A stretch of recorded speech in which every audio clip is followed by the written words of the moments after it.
একেই বলে বিজনেস। পাশাপাশি দুইজন ব্যবসা করতেছে, একজন ছোট মানুষ, একজন বয়স্ক মানুষ। কিন্তু দেখুন ছোট মানুষ কিভাবে তার বুদ্ধিকে কাজে লাগিয়ে ব্যবসায় সফল হয়ে গেলেন। ভিডিওটা সম্পূর্ণ দেখুন, তাহলে বুঝতে পারবেন।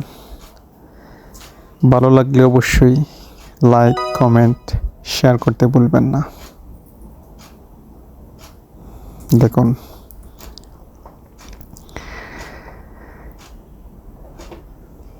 আশা করি আপনারা কিছুটা হলেও বুঝতে পারছেন ছেলেটা কী করতে চাচ্ছে।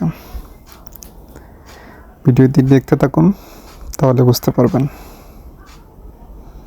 এবার দেখুন ওনার অবস্থা।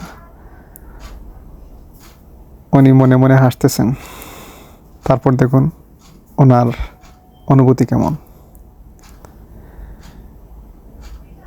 এইবার তার রিয়াকশনটা দেখুন কেমন হলো। ভালো লাগলে শেয়ার করবেন।